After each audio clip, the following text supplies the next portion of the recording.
Hello, everybody. We are about to discuss our very first Broadway breakdown, and you're going to be a part of it. We're talking Hamilton. Don't go too far. We're going to see you in a second. Welcome to Popcorn Talk, featuring movie discussion, news, and interviews. Popcorn Talk. We talk movie.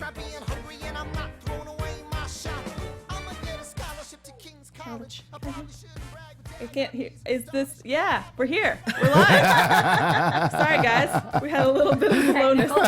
Technical difficulties. Hey, it's our first show. We are here, yes. This is our first show. Not in life, just our first show on the Popcorn Talk. Exactly. We are premiering our Broadway breakdown show, and we are so excited. Woo! Woo-woo! Like I said, we are talking about Hamilton today. And before we get right into this show that, unless you've been living under a rock, you know about, let's discuss who we are a little bit for you guys. I'm Briana Phipps. I'm going to be your host today. You can find me at bphipps14, Twitter, Instagram, pretty much everywhere. And to my left, my lovely co-host, Jacque Borowski. You can find me on all platforms, 123 Jackie B, except for on Snapchat, it's Jackie B123 to make it harder. Wow, that's so tough. Jeez. I'm just kidding. She just has to be difficult right now. It has to be difficult. It was Snapchat that was being difficult, by the way. I'm Drexel Hurd. You can find me at Drexel Hurd. I think this is like the fourth or fifth panel that I've been on where I've been the only guy, so I will take that. We just love having you. I love it. No, you should be. You're just like the king of Broadway. I'm Alexis Torres. You can find me where all shenanigans will ensue at atorres890. All right, so guys, like I said before, we are talking Hamiltons. And like I said before again, unless you've been living under a rock, Hamilton's is the newest Founding Fathers musical, not to be confused with 1776, which is the white version. Which is the oldest. The white version. Practically from 1776. So this musical was created by Lin-Manuel Miranda, who did In the Heights, wrote musical songs for Bring It On. He wrote the Spanish version lyrics for West Side Story's revival. He's all over the place, guys. Yeah. And even more so now. Yeah, he's doing Moana too. Yes. As well. Yep. And I'm Disney interested to singing. hear that because... It's in the trailer. You can hear his Yeah, voice you can in hear it. him singing. You can hear? Yeah, you have to really listen to it. Okay, though. because I really couldn't hear him in the trailer. But as you guys,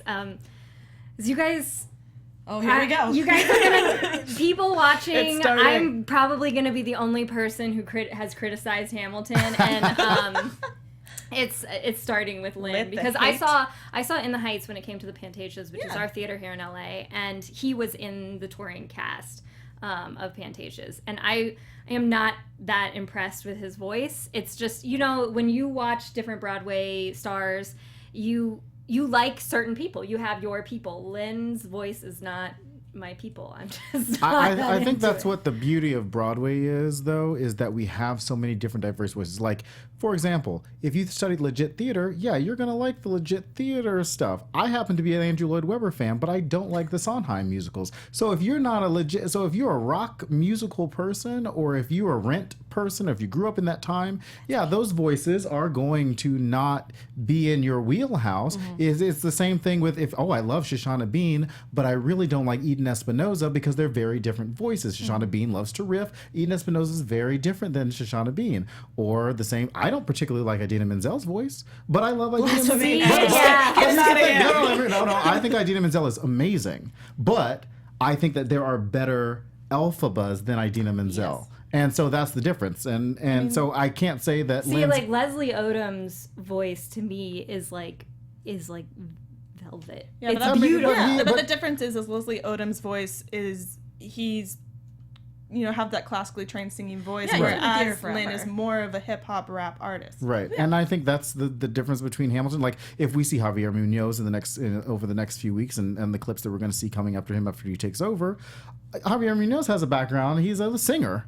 Lin-Manuel is not. So I think it's just the style of the show, and obviously we'll see what happens when Lin-Manuel does Mary Poppins and has to play that that character, and he actually has to sing. I think the interesting thing is he wrote a lot of the songs for Moana. Is that how you say it, Moana? Yeah, Moana. He wrote a lot of the songs for that. And the reason why I found it so fascinating when I watched the trailer is I'm like wondering, did he write all the songs? Which songs did he write? Because he was part of a rap group, and then he made In the Heights, which is a hip hop musical. Same thing. This is a hip hop musical. So I part of me was like, is he a one trick pony? Like, because a lot of the songs in Hamilton that have have that are not hip hop songs are not songs that Yeah. he wrote the music for. Well, the good thing is, at least with Moana, not to get too off topic, is that Lin-Manuel is writing with a Hawaiian local studio. So they're definitely he's mostly just co-creating as much as he can. The one thing we know about Lin is he does his research for everything. Yes, And we know that because of Hamilton, because of the fact of him reading this book by Ron Chernow and just going off and being like, I have to. And it wasn't a musical originally. It was a mixtape that he was creating with Jeremy McCarter. And that kind of streamlined into what it is now become. I mean, they always call it, like, he always says, oh, it was just an idea, but I do think that, like, in his heart of hearts, he was like, I really want you to buy this and make a musical, because he loved it so much. Yeah, I mean, I definitely think he was, I'm going to write this mixtape, and he was hoping it would streamline into a musical theater idea at some point. But he was going to start it off as just this one thing first and see what would happen. Right. Yeah. So like I said, he created it from this biography about Alexander Hamilton by Ron Chernow, and he actually would have Ron Chernow come in and look at the script and look over it to make sure there was no historical inaccuracies. The thing is, though, there are historical inaccuracies in it, but they're not bad, if that makes sense. No, like, yeah. They're kind of tiny. It has been pointed out by people that have reviewed the show that there are historical inaccuracies. But one of the things about Hamilton is that when you're doing any sort of adaptation, you have to do, like, make these little changes that are not right so that they fit with the storytelling. I mean, it's the same thing we saw in movies like Lincoln. Yeah. And you just, and they're so subtle that you wouldn't know unless you really know history. But the one thing that we, forget about this particular book that it was based off of is that Eliza Hamilton had been trying to get this biography written about Hamilton. And we'll talk about Eliza Hamilton a little bit later, but for as long as we've, for years. And, it just kept going and going and going. It's like the game of telephone. And as we get more and more information, but I think obviously this particular book that the musical is based off of was the most comprehensive book about Hamilton's life that we've had. And I think that Eliza Hamilton would have loved this idea that it kind of redeemed a little bit of Hamilton, even though, throughout the musical we see that there are situations where he may or may not have been redeemed. Yeah, I mean, everyone has good and evil. Yeah, yeah. I I think that's that's why it's such a compelling musical. Is that, like, just because certain people have certain things that they do in their lives or that happen in their lives, it doesn't make them wholly good or wholly evil. Yeah. So let's get a little bit more into it. Let's get past the beginning of how the play was kind of brought about, because I think that's a pretty widely known thing. So let's talk a little bit, though, about the first time it was seen. So he did the first performance at the White House, which he was supposed to be performing something from In the Heights, because that was his big show. Mm-hmm. And he decided, I'm going to take this idea I had, and he wrote a quick, not quick, but he wrote the first song, Alexander Hamilton, as a one-person song for Aaron Burr, to sing. And he performed it at the White House, and we have a little bit of a clip from it so we can watch a little bit of what went into that. This is the very first time anyone had seen anything to do with this play. This was in May 12th, the White House 2009. Tonight was when this happened. because I'm actually working on a hip-hop album. It's a concept album about the life of someone I think embodies this is what I was talking about. It was Treasury Secretary Alexander hip-hop Hamilton. album, not a musical. You laugh, but it's true. He was. And I really like the fact that he's like, I know that you're laughing, but it's actually, like, it's true, and I think It takes guts to do this. Yeah. It takes guts to Because bring the first something thing that to you the hear when you president. hear forefathers, I'm writing a musical about the forefathers with hip-hop. Yeah. Right. And all on the strength of his writing, I think he embodies the word's ability to make a difference. I just also love how nervous he is. You're It's adorable. performing in front of the I know, president, I so would be I nervous. get Get it, Yeah. but it's just adorable. Hey, look at that smile, that guy. Anything you need to know. I'll be playing Vice President Aaron Burr. I also think and it's snap interesting along that if the you like. first time that he thought about it, it was going to be a one person. How does a bastard orphan son of a whore and a Scotsman dropped in the middle of a forgotten spot in the Caribbean. I love that he sounds exactly the same as he Yes, does. yes. It's like you're listening almost. Right. Yeah. But look how young he looks. I know. Also, President Obama looked very young in this, so clearly there's a lot going on. There's a lot. This is like, what, like 7 years Right. ago. This is 2009. Yeah. Yeah. I mean, this This is was right after he got very inaugurated. early. But I also love that the first lady was already into it. Like she even Right. talks in interviews later on how she was like, I thought it was great. Yeah. So, I mean, it's just, you know, and he talked about why he changed it, and part of it was that he wanted to pay homage to Sweeney Todd, which I love, because Sweeney Todd opens up with so everyone good. introducing Sweeney. yeah. And that's what he kind of, that's part of the reason he changed it. Another, I mean, I like that he says in the book that he pulls from Rent and Les Mis, which are two He pulls musicals from that I a love. lot of musicals. and He you pulls can from a see lot of that. hip hop artists. Like, he gets inspired by so many different things. And he even put, even in the Hamilton and a bunch of other interviews and stuff that he was talking about, that this is paying homage to all the people who have inspired me. And I love that. I think he even put like Ja Rule in there and stuff like that. And I thought that was really cool. I love that he actually said that the main person that this is paying homage to is his wife. That Yeah. this is a love story Right. to his Yeah. wife. To the point of Eliza Hamilton, which it essentially was a love story at its core. The entire show was a love story at its core. Whether or not you are on Team Angelica Schuyler or Team Eliza Hamilton, for the most part. Well, and you know, he can identify a lot with Hamilton, and probably his wife can identify a lot with Eliza because they both were writers and both wives of writers, needing to like kind of cope with the fact that their husbands are just like this manic writing all the time, not really present. Can be. I think, you know, we talked a little bit about the music, but what I love about Lin-Manuel, whether or not it was In the Heights, Bring It On, and now Hamilton, to your point of this kind of Sondheim-esque, you know, he does have recurring musical themes throughout all three shows. Like there's always something that comes back up, and you're like, oh, I remember that from In the Heights. Oh, I remember that from well, he works from with Bring a It lot On. of the same people. Like most Right. most of the people, not just even the people behind the scenes, were all part of In the Heights, but some of the actors were also pulled from In the Right. Heights, Yeah. or auditioned and weren't put in the Heights. Right. And he was like, and you know what? I want to take them for this. And I think when you're someone who's an auteur who has a very distinctive style like that, you're going to see Absolutely. that. And that's what people love about certain auteurs as far as like movies. That's what people love as far as certain composers. They see the same themes and they resonate with them. Yeah. So let's go a little bit. We have the set, and we have a picture of the set. So this was brought up by. This was kind of.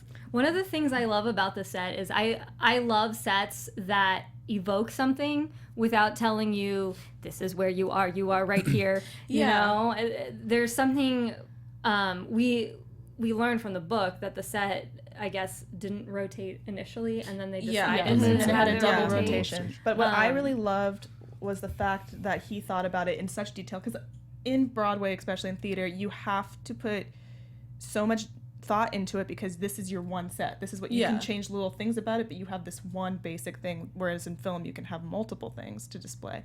So I love the fact that he said that he wanted it to seem like they were coming off their ship and they were using the ship to build. And so that's why you see like all the like different Because I things. do that think, ropes didn't they mention though that it was natural at the time for them to use things that they had on the ship to build their town? No, and that's exactly how history works, especially if you do more research about Hamilton and all that, and in that time era, that they took a lot of stuff from boats and made them into everyday I stuff. mean, it's all they had to begin Yeah, with. exactly. One of the things I do love about this set too is that, well, a couple things. We've seen this kind of scaffolding set before. Yes. Of course. We saw it in Ragtime in the revival.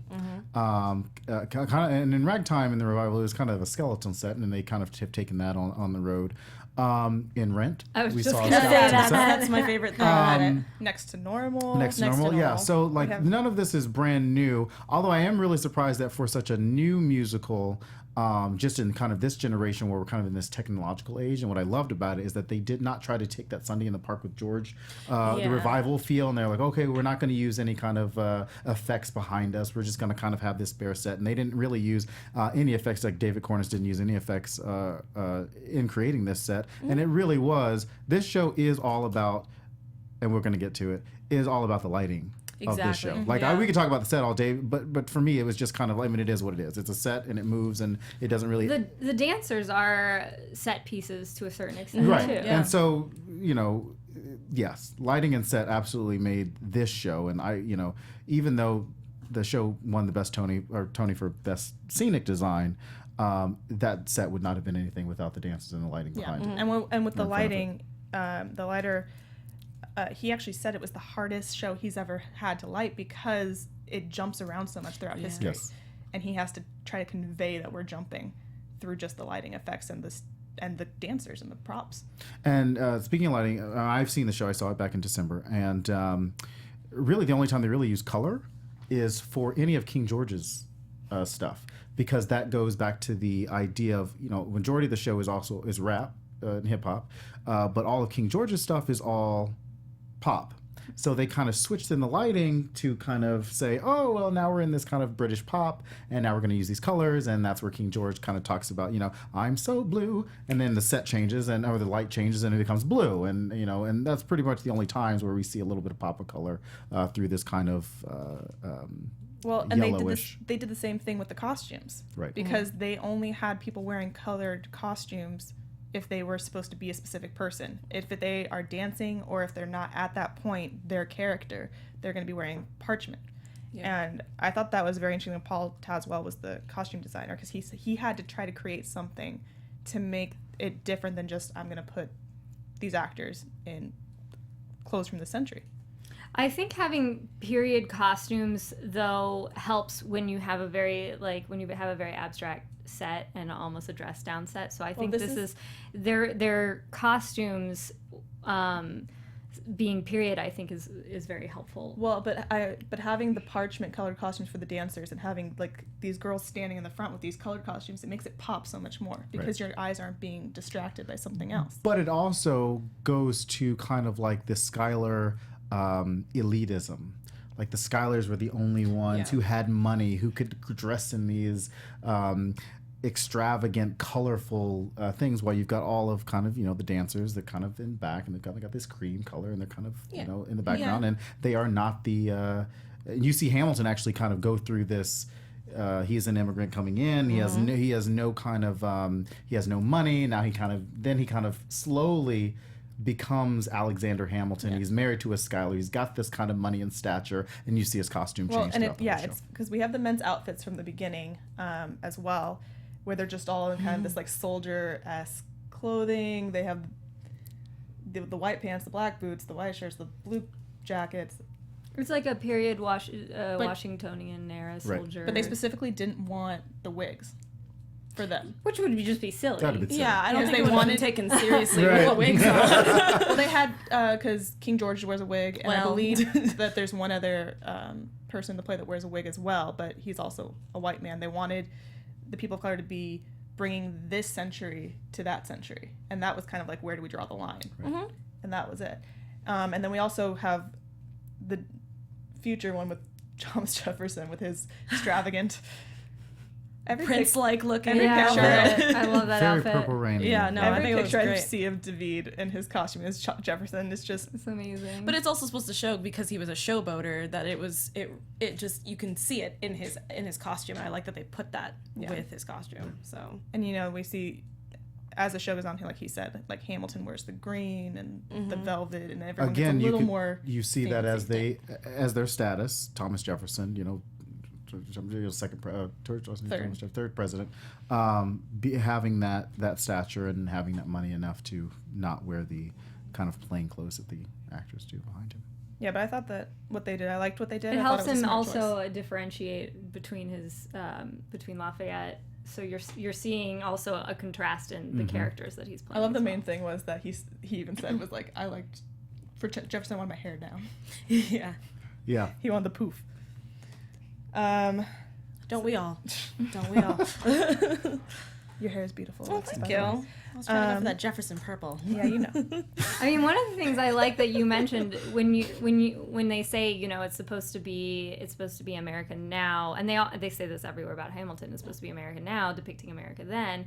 And one of the things I do love about Hamilton is that so many students have become interested in history because of this, and they've given tickets to students or discount tickets to students. And to me, that's one of the best things that comes out of this, because as a kid, I always thought history was so boring. And I a couple of times had that, you have the one rare history teacher who tries to do something to get the kids into it, and this is something that kids can relate to. This is something that America now can relate to. We're going to get a little bit more into that later, but first let's talk about this cast that we have. Yes, please. So we have Lin-Manuel Miranda as Hamilton.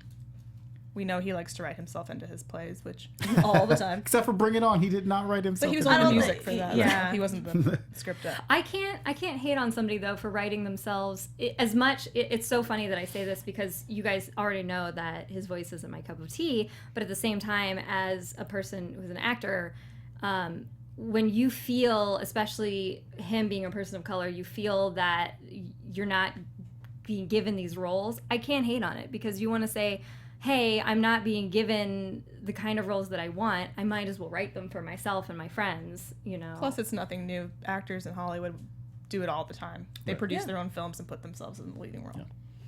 So sometimes not well, but sometimes you just want to play a part so badly, and that's the only way to get to it. Sometimes you want to play Rocky 75 times. It happens. Hey, there's nothing wrong with that. But no, I also like that Lin-Manuel also puts a lot of his personality in his roles, especially with Hamilton. I feel like he's able to kind of play with his role a lot, and I've always, from seeing interviews and talking to people who've met him, they're like, he's just a lively person. And every time when Hamilton gets into his the cabinets, like the battle cabinets, that he tries to do something different to try to make the actors break, and I think it's really cool. I also like the fact that to Lin-Manuel's to that point, that Lin-Manuel is as passionate as Alexander Hamilton was about his writing, and you see that when they talk about him writing 85 documents when it came to they were talking about so that is portrayed quite a bit, and I'd be really interested to see what Javier Muñoz does with the role, and whoever else follows that, and whoever else comes here to the Pantages, because they at least have to live up to that passion on the stage, or it's not going to work. I do like, though, because I listened to the Hamilton book as an audiobook, and I do like when they were explaining casting Leslie Odom as kind of the cool guy, and Lin is kind of, because he has that kind of like chipper friend next door, eager beaver kind of. Well, he has that likability to him. Yeah. Whereas Hamilton had to be more of a person that spoke his mind, no matter if it made him friends or enemies. I was talking about Lin, though, because Lin has this kind of like chipper, eager beaver kind of personality, and then Leslie has this kind of like cool character. You're like, that guy, he sings well and he's really cool, and so they wanted to contrast. They wanted to have those two actors be contrasting. Well, I've been a fan of Leslie Odom since Smash. Oh, he's amazing. His song in that Not was SVU. so glad to. That was his shining moment. Is that Law and Order SVU? I mean, isn't it all? Isn't it all of the that's actors? Where everybody starts. They know that's now they've made it. They've been on Law and Order. But when he was actually cast in this, he was already contracted by NBC to be in State of Affairs. And I didn't know he that. had to break his contract. He left that. Well, he had to be let out of it. And Can you imagine if he didn't, though? Like, if he decided to stay with State For of him, Affairs? it was a gamble, though. Yeah. Because he didn't know. And he was also like, money of Hollywood. Yeah. I want to buy my mom a house. Right. Versus my personal love of theater, and I want to do this. But now he can still buy his mom a house. Right. Yeah. It works out. And you have to, the way that in State of Affairs is NBC. And one of the things that you realize that NBC will cancel a show very quickly. So, but Lin-Manuel has been very successful. So I don't know if that was really a hard decision. I don't think it was. It wasn't. Longevity of I don't believe it was a Lin-Manuel? hard decision for him to make. It was more like, will they let me out of my contract? Right. Yeah. And they did. So now we have Leslie Odom, thankfully. wow. He's Aaron least Burr for is, now. to me, arguably one of the most interesting characters in the musical, because you have this kind of villain as narrator. Yes. Yeah. And I always think that's fascinating, because you typically if you're thinking of classical musicals, it's always the hero that's coming in and is like, I'm a hero, this is my story. But here you have this guy and you're like, wait a minute. Then he's like, now I'm the guy who shot him. You're like, whoa, hold on. hold on, but you're cool. So, I have very like mixed emotional feelings, which is why I love this character. I think it's such a fascinating And that's character. the great thing about the play is that even though while you're listening to the music or if you've seen the play or anything of that nature, you're like, okay, you know that he's the villain in this story, but you feel for him the entire time. Right. And I love that that's a mixed bag. That's the tricky part about playing this part, and that's what he did so well, was that he made himself likable to you. Yeah. And I won't even say that Aaron Burr, for the most part, was the villain. He was only the villain because of the ending. Yeah. I think that Aaron Burr, or at least this particular character in the way that Leslie Olin paid him, he was just a jealous person. And I don't think that necessarily made him a villain. No, I was because, just quoting from what he I'm said. saying that people do see him as the villain. And I think that's very tough. Like, it's almost like the Snape effect. Yeah. Where you have that idea of, Yeah. man, this is a bad person. But in actuality, he's not a bad person because he is trying, he's got thwarted, here and here and here. There's a point when they talk about when Skylar defeated, where he says, "I saw an opening and I had to take it." Just like anybody else would. That's what I'm, so he did what he had to do to get there, and every step of the way Hamilton was there a step ahead of him, and it became a jealous thing. You've got this trust fund kid, he's elitist, he comes from this money, he comes from this stature, and now you've got this immigrant kid coming in being the most popular kid, and he didn't know how to handle that well, and you saw that later on when they do the song before the duel. I can't remember. I thought I wrote it down. I did. The one right before the duel? Yeah, it was. always forget The note, Where my they're obedient servant. Yes, obedient servant. Yes, obedient Yeah. servant. Sorry, I have to sing it to get the names. Yeah, it's all good. And then we also have Philippa Sue playing Elizabeth Schuyler in this play. Who's my Another amazing favorite. performance. Like we said it in the Tony Awards cast, that every girl nominated was just so good this year, and she's one of them. And she's very young. Yeah. And we said she's half Chinese, which gave her this very distinct look, is what Lin-Manuel said. He said that she had this distinct look that he liked, and she just came out and she just owned the part in a way when she auditioned. And what I love about Philippa Sue too, well, not love about Philippa Sue. Oh, first of all, I love Philippa Sue. However, standing next to Renee Ellis Goldsberry, they're both very pretty, but somehow they made Angelica the pretty sister, and Eliza the character that you loved because of how plain she was. And I think that kind of gave that juxtaposition between those two sisters. Is you've got the one that really loved Hamilton, they both really loved Hamilton and essentially, but Angelica was the oldest and the gossip and the wittiest. Yes, thank you. And Elizabeth was she was kinder. Right. They always talk about, Angelica being too smart for her own good.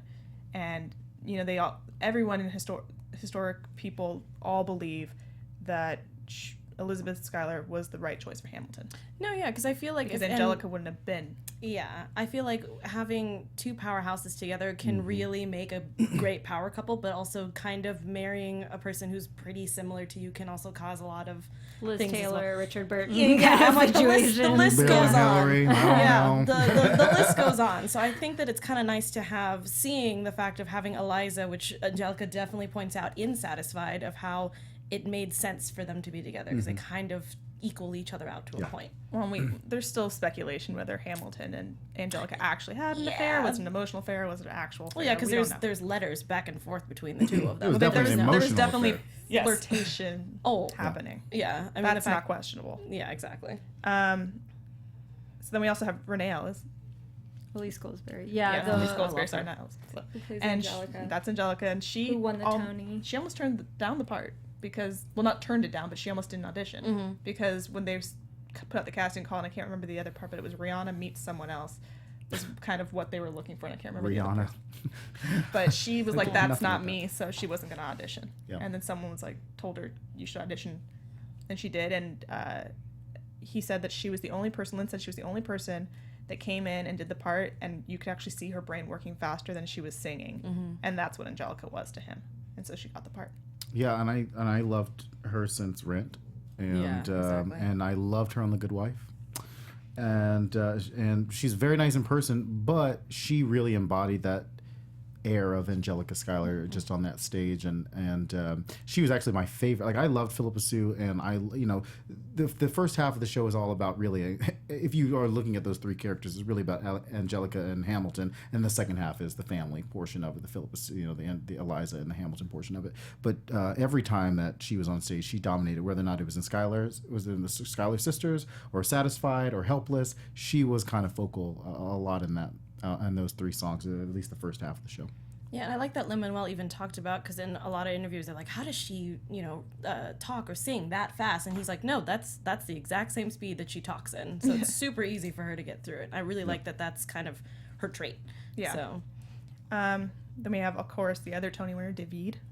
I love him so much. That's all I'm going to say. I'll get that out of the way. Played Marquis de Lafayette and also played Thomas Jefferson. I loved his French accent. I love that also Lin-Manuel was like, oh no, I have to rap in French. He's gonna want to rap in French. And he had to actually do his research on how to rhyme in French. I thought it was crazy. Yeah. I would have never thought about that. I also love, I love any cast where you have people playing the same person playing two contrasting characters. To me, that's the beauty and the richness of theater. And I like that he was able to find characters that had something in common. So obviously in the beginning of the first song that they used to open, the fact that we fought for him, and it's still the same thing where his friends were fighting with him, but now they fought against him. And then his son, I don't want to ruin the whole play, but his son, and also... We're assuming you know something about the play again. Yeah, I've listened to the music enough times. Yeah, exactly. And the fact that they sat there and he said, oh, I died for him in both ways, and they both died very, very young. And, I like that he was able to take two different roles instead of just giving it to two people, being able to have the same comparison with their characters. Well, the thing I like about David playing both, too, is that Thomas Jefferson becomes friends with Lafayette when Lafayette goes back to France. Because they're essentially the same character. I mean, they're the same... They play the same role in France as Thomas Jefferson did in the United States. That kind of global Secretary of State-ish person, where we had to deal with both countries at the time. So I liked that idea of two global secretaries kind of being the same person. And then we also have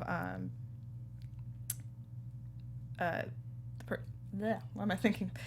Sorry, I can't talk right now.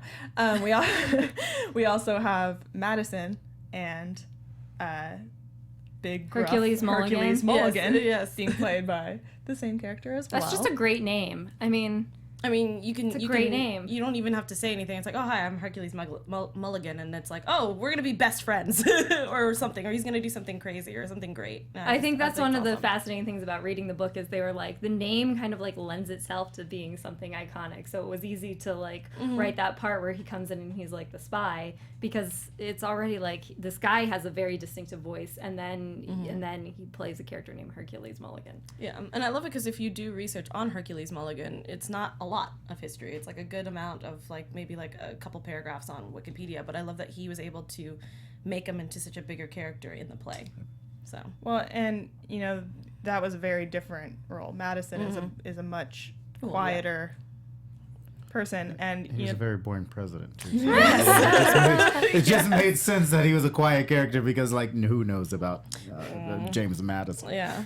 Well, and David and him were up against each other for the Tony, and since you've seen it, I was interested to see what you thought about that. Do you think that was the right choice? Absolutely. I mean, James Madison is not a big role in the show. I think that he plays a key role in our relationship in terms of the founding fathers, but I don't think the character had as big a role as David Diggs, or as big of a presence. He didn't have to do as much. James Madison rarely had any songs, and if he did, he kind of showed up in a song. So there was no hey, this is James Madison's song, and so I just don't think they're not even comparable. Okay, that's fair enough.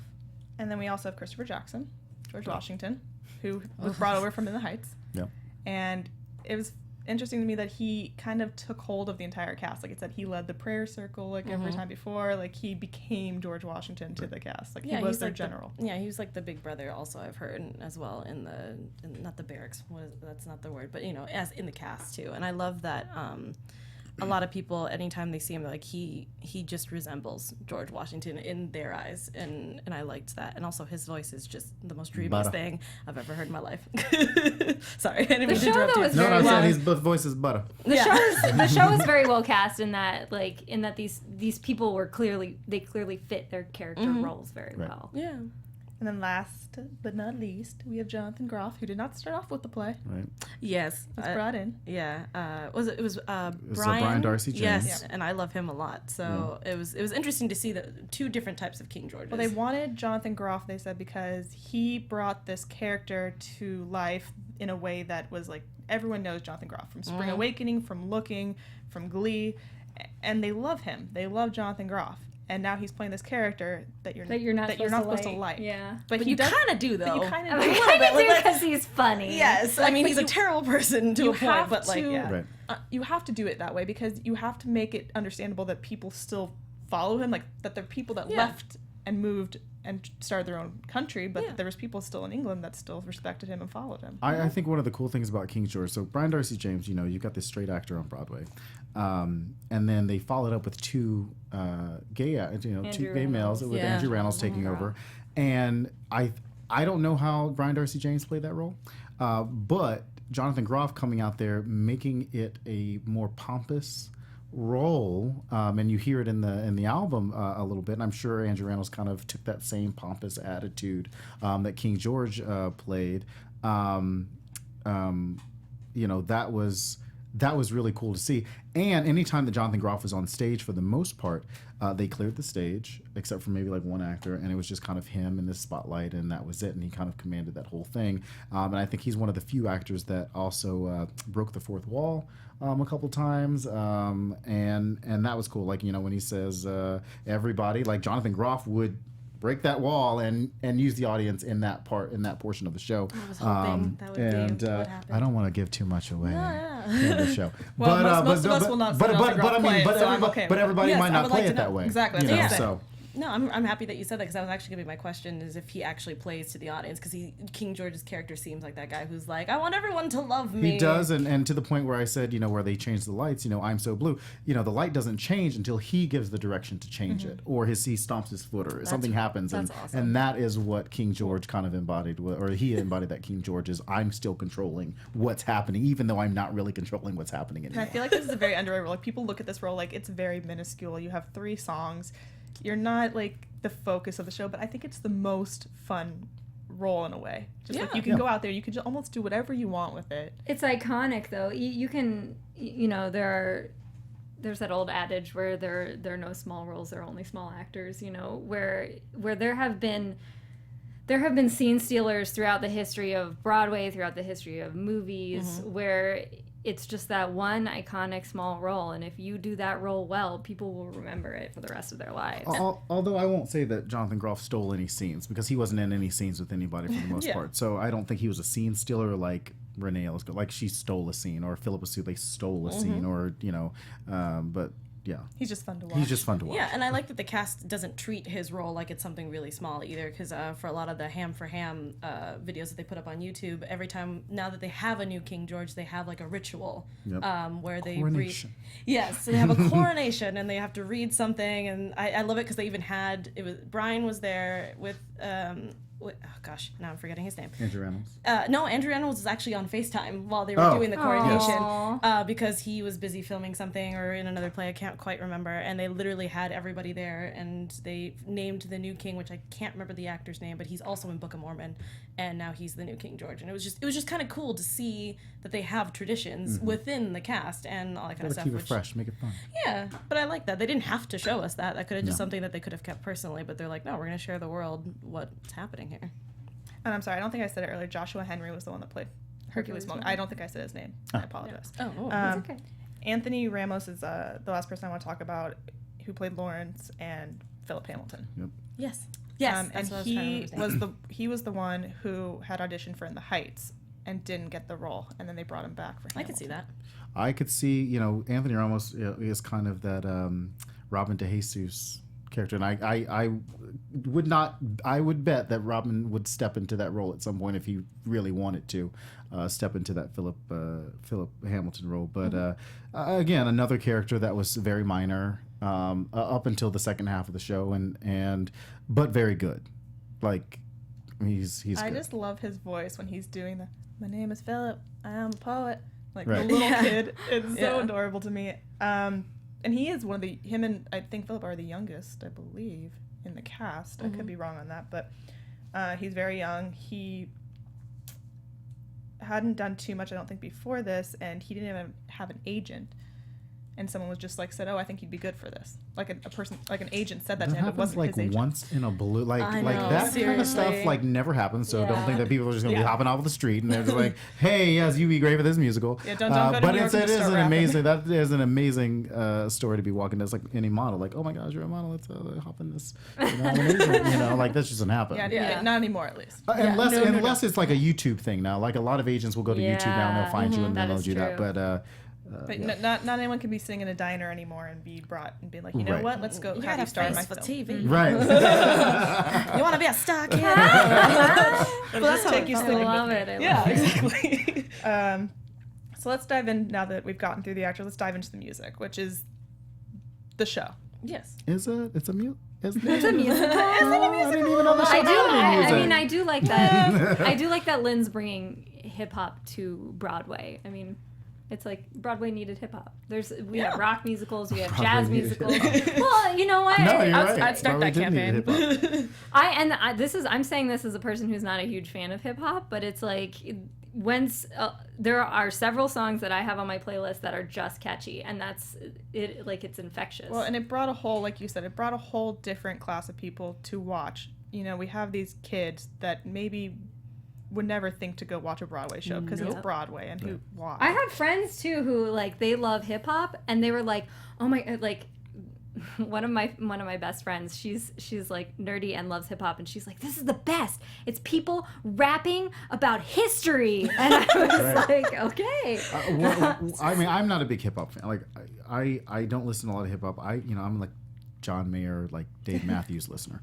But what was really cool is how the music can be used in other venues. Tonight, the BET Awards. At what point in history would any musical be referenced in any sort of on BET? First of all, that just would never happen. Whether or not it's on, it just shows up in places that you just would not expect it to show up. Pulitzer Prize winners. Right, and we'll see this summer at the Democratic National Convention. Like, this is the second time a musical will be featured at the convention. Rent was the first one, and now Hamilton would be the second one.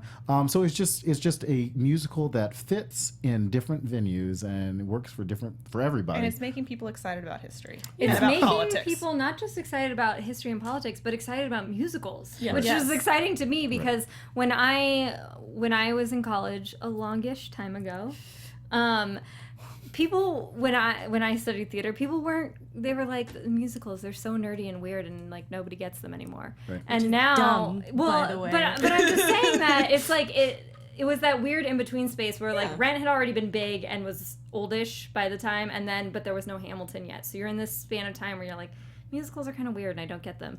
And then you have this musical that comes and people who don't pay attention to musicals are like really interested in musicals, not just Hamilton, but I've had friends that are like, oh, well, because this actor was in this other musical, now I want to check this out. And you're like, ha ha ha, we've got you. but I also think that, in between Rent, there was Spring Awakening next to Normal. Yeah. And they had a huge impact on millennials, whether or not we went into auditions with their music, whether or not we wanted to play those roles, whether or not we wanted to do But that. see, I would say we know about Spring Awakening and Next to Normal, but I would say when you talk about something like Rent or Hamilton, those are musicals that touched outside of the community. And my point is that it's less about the music and more about the diversity of the cast.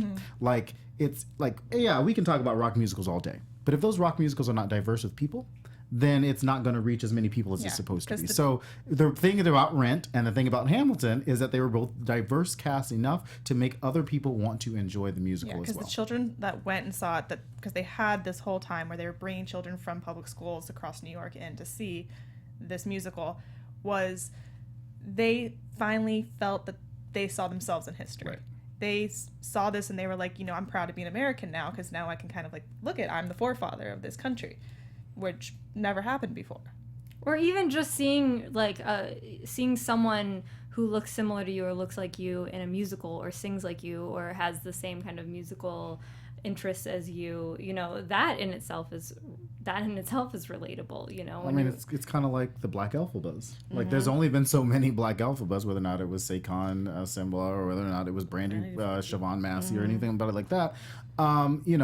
There are only a few times where those roles will happen like that, and this is a time where Latinos, white people, Black people, Asians are all in the same musical and playing roles that, for the most part, our four or five or six main leads are across the entire spectrum. It's not like, all Latinos like in The Heights, or now it's split like Bring It On, like half West white Side people, Story. or like West Side Story. It's equal across the board, and I think that is something that. One of the things, I'm so sorry, but one of the things that, because as you can tell, I'm obsessed with Leslie Odom.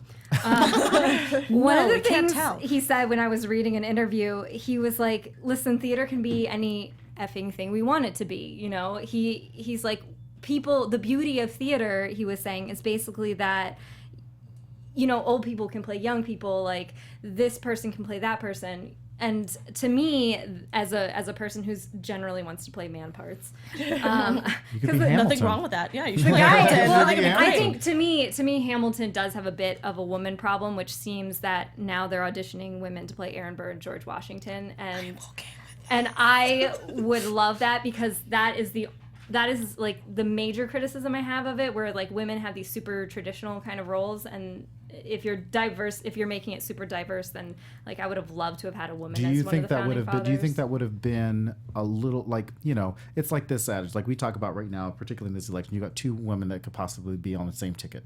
Do you think that having a female play George Washington or Aaron Burr from the gate would have been too much for that musical? Like, it already like pushed certain envelopes. Do you think? And I don't know. I'm just saying. No, do you think that? Rent Do you think pushed that? a lot of those No, envelopes already. I'm saying you've got, to your point, could a female have out the gate played George Washington? Could a female out the gate Like play? if we're already doing hip hop, if we're already doing diversity, right? or Would people is it have too much? responded and said, would the criticism have been, they're just trying too much, they're just trying too hard right now, and I don't know about this show because it's really taking history to a different extreme now? Whereas now you're like, okay, I really love it. I understand the diversity of this show. Now is the time for us to now bring as many people in and kind of switch a few people around. No, I don't think that it would have been like, this is doing too much. I mean, I feel like there's always going to be that group, that like 10% or 80%, whatever ends up happening, that decides that yes, this is too much. But I feel like people have at least slowly been taking things, like a grain of salt and taking it in for what it is. I actually think that it's better to have it the way it is right now and then lead into something and try something new. Right. Just because I feel like, at least for kids, I would rather them see it in the roles that they're supposed to be in. Not saying that they're like, George Washington has to be a man. I just think, at least for kids who are learning, that they should have it that way, so that little boys can look up and be like, I would like to be like George Washington at one point, at least how what I see in Hamilton. Or I want little girls to be like, I want to be as smart as Angelica, that kind of thing, But again, I'm not saying that we have to be gender specific. I just think it's just something just to start off with, and then maybe girls could be the same way. And we're getting there already. We have women playing Hamlet. Yes, exactly. So well, I mean, on our way. English theater is a different animal because Exactly. they've been effing with gender and race for a while. Yeah, and I think that that's great. I mean, again, I don't know if I know that I had to play Phantom one time because one of the guys got sick, so I had to do it. And a lot of kids thought it was awesome. They're like, yeah, I'd love to play Phantom. He looks so cool. I would love to do it. Like, little girls were telling me that, and I think that's great. But I think starting off at the gate, I like the way that it started before getting into all kinds of different gender roles. Me personally, though, that's my opinion. Before we get too far away from the music, I do want to show two clips, one from the award shows, because we were talking about how they went to all these different award shows. We have a clip from the Grammys, and then we'll do a clip from the Tonys, and then I want to get into our Diva song, which I will explain after. Oh, okay. So this one is Golden Globes. People were going crazy. Where they did the opening. There he is, Leslie Odom. Keep it together, Jackie. Yeah, don't. He's so cool. Don't need a fan. He's Yeah. so cool. The vapors. So this was, I think, kind of a majority of people's first time seeing anything I mean, there are clips. that were in New York. Yeah, I was gonna say, like, there are clips floating around on the internet before this came out, but they were trying really hard not to show anything so that people couldn't see it. Well, I think it's, in this song, it's interesting to me that they do have all of them except for Burr and Hamilton in the parchment color, Yeah, but I think it also shows, even like, though they're playing their parts. I think it's kind of nice because it's supposed to really show who's are technically two main characters. It's just like when you're watching a cartoon, whoever's brighter is like, oh, you're the hero, and whoever's wearing dark clothes, oh, you're the other guy. I love the movement in Hamilton. I mean, being a person who did a lot of dance, because I can't sing worth crap, it's so fascinating to me to see how naturally these people move on the stage. We had this opening scene where they just step back to let the next character in. They just step back, and it's so seamless, but there was a lot of thought put It's into very it. easy to look at it and be like, oh, that's super easy to do. Right, and I think that Andy Blankenbuehler does a really great job. I mean, you've seen that in pretty I much guess he's all not. three of those musicals. Oh, I guess he wasn't. He's in Parchment too. I don't know why I thought he wasn't. Sorry. But But he puts a brown coat on later, that's why. Right. you also see that in Wicked. Wicked has Yeah. some very specific choreography. Like if you go to the dance call for Wicked, they're doing something they're not even like, it's just big dance call, like a normal dance call. Yeah. But once you get into like the cuts and the callbacks and different things like that, then they really get into actually what the music, what the choreography is, and it's just kind of like this little weird movement, and that's pretty much it. And the thing to me that's so fascinating about Hamilton is it's not something that a lot of this stuff is more like dance movement, I would call it, because it's not like 42nd Street where you show up and you're going to be doing a time step and a shuffle here. This is stuff where they're going to be like, I'm going to ask you to go on this set and it's going to move and I'm going to need you to move with it. I'm also going to need you to be a prop. Right. I think that was one of the most fascinating things to me about this is like there's a lot of movement going on that's experimental movement. That's what I was glad with this Tony Awards clip is that I'm glad that they did this song so we could see more of the dancing. Yes, and I also like, speaking of props, what we were talking about was since the Tonys was right after the Orlando massacre, that the Lin-Manuel told his crew that they were not going to use their muskets. Which I didn't think that I haven't seen it, We but I talked didn't think it about it lost. during Yeah, we the talked Tony about it. It doesn't seem like they lost anything. No, I think it actually made it more moving for me, knowing that they decided to take their guns out of the play, not the play, but the performance completely. There's a clip that Andy Blankenbuehler has, or there's a clip of Andy Blankenbuehler kind of showing all of the movement of my shot. And how to do it, and the reason and why it's very specific. There's very specific movements for very specific things. One of my friends is in the show, and she's in the ensemble, but she also plays the bullet, and she always talks about how difficult the dancing actually is, and how they have to go through they have their massage therapists and the chiropractors, and because there's a lot of slow movement. It's so slow that you have to, your body is not used to having to move so slow as a dancer, and you have to hold those positions for a very long time. Yeah, I always found it very interesting in the choreography how they kind of go into slow-mo for something and then rush back into it. I can't dance for crap, so that's where the singing comes in for me. But I've always admired the fact that if you read Hamilton, you get to learn a little bit more about the choreography, and you can actually read more about it later and other stuff. But it's just, I love how he took so many different types of choreography and kind of just molded it into one, and I loved that. Yep. And so here's where we get into this segment we have called our Diva song. This is basically the song for this show, for whatever show we're talking about. This is the song that you're in your car, you're walking on the street, you don't care who sees you, you're rocking out to it, you're lip syncing or singing out loud. Oh, this boy. is your song. Oh, man. So I will give you guys a second. Jackie, Actually, no. I know my song. Jackie go for has it. played this before. With I us, played so. this game before. I was like, I how came in do you- knowing this. I was like, the album's really long. I'm surprised that you guys were able to just like pick one. Oh, this is because I already read her thing and knew what was happening. Oh, okay. So this is like hours of preparation that has already happened. But All right, Jacque, what is your I don't what is your sing out I don't song? actually know what the title of the song is, but it's the one that says "History has its eyes on." I think it's It's- actually called it's that. History Has Its Eyes on History You. has its eyes There on you you. go. Yeah. I love that concept that like what we do here echoes in eternity. Okay. That's true. Are you guys ready for yours? You want me to go first? Go. Yeah, no, I go think you girl. should Okay, go. I do have two. Like I said, I couldn't pick just Yes. Okay. I don't feel as bad. one. So, one is kind of like what I actually is my diva song, and one is what like I love and I wish was my diva song if I could sing better. Okay. Sorry. So, Burn is the one that I wish I could sing.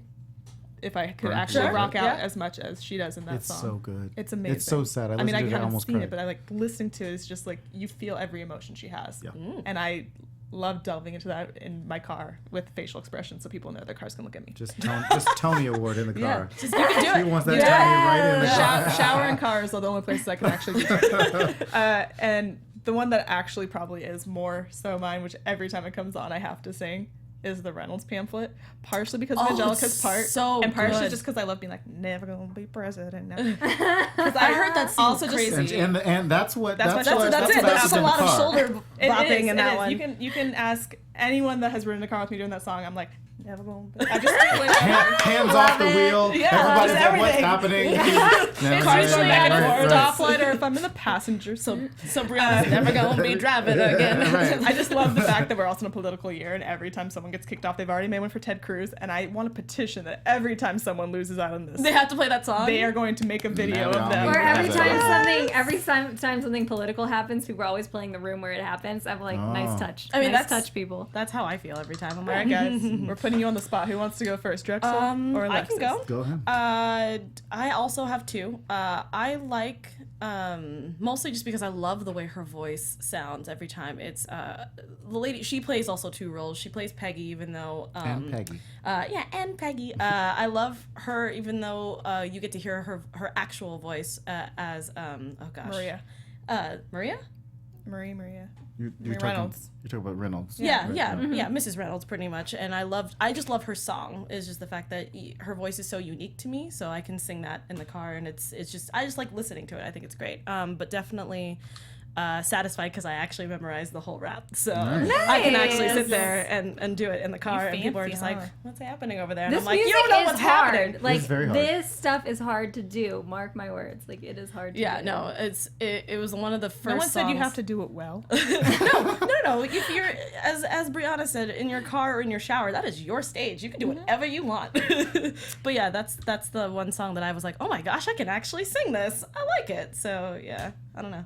Drexel? I of course stop on. I actually start my entire album. I skip Alexander Hamilton. I skip the beginning song. I love it. But I skip straight to Helpless and Satisfied. I combine them as one. That is one song Yes, to me. It is one song. It They is. rewind It's it. one song to me Yeah. because they're both sisters and I love it so much. However, I recently stumbled upon what's that song that we said at the beginning? Which one? The one that Aaron Burr sings. Oh, the room Wait where it for happens? No. Wait for it. No? No, what is the name of it? Oh, I'm sorry, I'm just gonna you're do this talking real quick. about the It's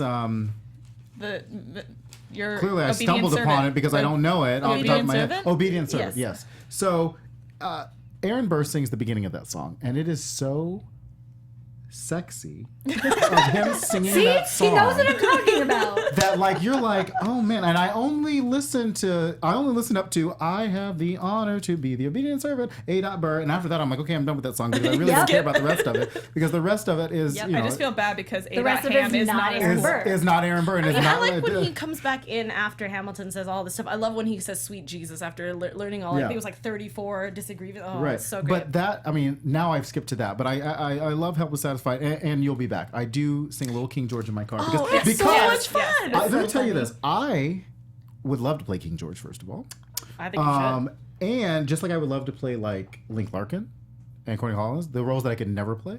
Because they're all period pieces. Like you're never gonna see a black Link Larkin. That's just not gonna happen. But see, this is the beauty of Hamilton. You It's never like, know. But I It's like think you I could get never away with know. playing King George. But like, Here, great my King George. my community theater director, I he love had this this. idea for a show, and it said it's going to be called "The Role You Were Meant to Play," and it's whatever role you want, regardless of your race, gender, age, Guest on and Beauty Isn't and the that Beast. I know, I was Isn't like, that right kind of there. like, Jacque Bees isn't gonna that kind be of like guest on. miscast though when Broadway does miscast? Like, or maybe not. I don't know. Maybe it's I not don't know, miscast. but it's for anyone. I like Community it. theater. We'll do it. We'll all get to do it I will together. be Ursula, and it'll be great. I'll be the MC from Cabaret. Ooh, That'd be yeah, good. I'd like Yeah, that. that would be I good. mean, Brandy already took mine. I wouldn't mind playing Velma.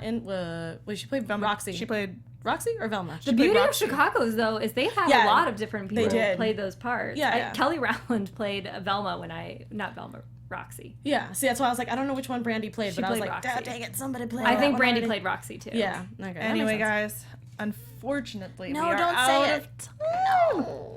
We've run out of time. This musical, we could talk about it for countless hours. I don't even know how long this could go on for if we were never stopped. It's true. We would keep going as long as If that you give us musical the is. platform, we'll Rel- keep talking. Right. Leaving the room where it happened. But, feel free, you guys. We will continue this discussion with you on Twitter, Instagram, Snapchat, however you want to do And it. every Sunday. And Not every the same Sunday. musical, but different ones. Next week we talk about Act 2 of Hamilton. We could actually do that. First part of Act 2 of Hamilton. Right. Yes. first one. But no, seriously, guys, we'd love to hear from you, and make your own little Our Diva song. I would love that. I'm gonna say right now, if you record yourself singing badly or well, we may show some of them on our show. Yes. And it'll be a lot of fun for us to watch. I'd love it. I'd like it and retweet it and love it. I will even sing one with you. There is Right. an app called Sing, and there's a bunch We'll of sing it Hamilton side by songs on there. side. We can sing together. There's video. We can do it together. Nice. It'll be fun. And let's keep this discussion going, and we'll tell you again where you can find us so that we can talk to you guys about it. Alexis, you want to start it off? Sure. Again, I'm Alexis Torres. You can find all shenanigans in my voice at atorres890. And I'm Drexel Hurd. You can find me at Drexel Hurd pretty much everywhere. 123 Jackie B on all platforms. And check out the I Am an Immigrant Do it. campaign. Do Check it. it out. Immigrants, they get the the job done. And I Here comes the am rap. bphipps14 on pretty much all platforms, except for I just realized on Snapchat I'm bphipps1214. And join us You have the next same week. Snapchat problem I had. Oh my God. And join us next week, please. And it's going to be at 3 p.m. That is our normal time slot. We had to make it time Sorry, for Drexel over here. I had to go where the other politics were down in Pasadena. I had to be at Politicon this weekend. The other way room. But 3 p.m. is going to be our normal time, and next week we're going to be discussing the most award-winning play of the year, which was The Humans. So join us for that, and we will see you then. Bye, guys. Hey guys.